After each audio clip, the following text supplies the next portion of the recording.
পাল্টে যাচ্ছে এশীয় অঞ্চলের ভূ রাজনৈতিক প্রেক্ষাপট। নিজের স্বার্থ রক্ষায় ওয়াশিংটনের পরিবর্তনশীল নীতি, মিত্রদের নিরাপত্তায় গড়িমসি এবং আঞ্চলিক পরাশক্তি হিসেবে চীনের ক্রমবর্ধমান প্রভাব বদলে দিচ্ছে ইন্দো প্যাসিফিক অঞ্চলের সমীকরণ। ফলে যুক্তরাষ্ট্রের ওপর ক্রমশ আস্থা হারিয়ে নতুন সুরক্ষা ঢাল খুঁজতে বাধ্য হচ্ছে এশিয়ার দেশগুলো। বিস্তারিত ডেস্ক রিপোর্টে। 29 মে সিঙ্গাপুরে শুরু হয়েছে 3 দিনের international institute for strategic studies আয়োজিত শাংরি-লা ডায়ালগস। কিন্তু বর্তমান প্রেক্ষাপটে এবারের সম্মেলনটি অত্যন্ত নাজুক এক সন্ধিক্ষণে অনুষ্ঠিত হচ্ছে।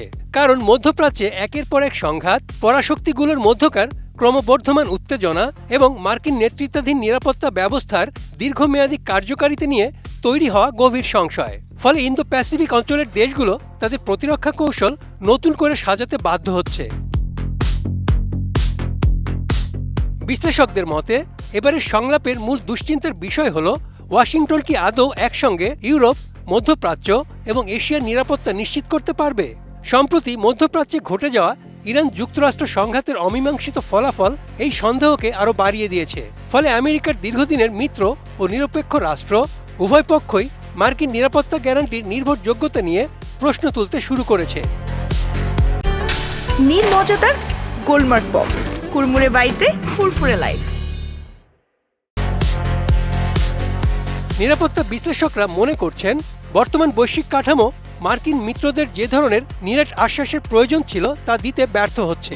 মধ্যপ্রাচ্যের এই কৌশলগত প্রভাবের কারণে ছোট বড় সব দেশই তাদের অবস্থান পরিবর্তন করতে বাধ্য হবে, যা শেষ পর্যন্ত ইন্দো প্যাসিফিক অঞ্চলকে কোনো একক পরাশক্তির উপর নির্ভরশীল না করে আঞ্চলিক স্বায়ত্ত শাসনের দিকে নিয়ে যাবে।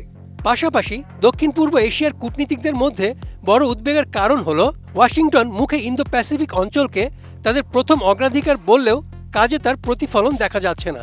কারণ তারা মধ্যপ্রাচ্যকে স্থিতিশীল করতে দক্ষিণ কোরিয়া থেকে গুরুত্বপূর্ণ সামরিক সম্পদ সরিয়ে নিচ্ছে এবং তাইওয়ানে সামরিক সরঞ্জাম সরবরাহ সাময়িকভাবে স্থগিত করেছে।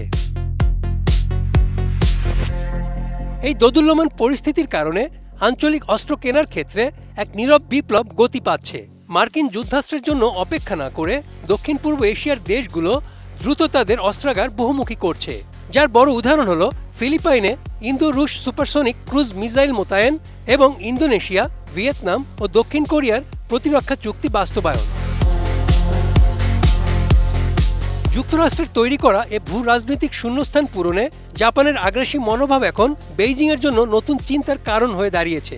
এশিয়ার দেশগুলো এখন বুঝতে পারছে পরাশক্তিগুলোর অনির্ভরযোগ্যতার এই যুগে আত্মনির্ভরশীলতাই একমাত্র টেকসই কৌশল, যা এবারের শাংরি-লা সংলাপে এক খণ্ডিত ও নতুন আঞ্চলিক বাস্তবতার রূপরেখা উন্মোচন করছে।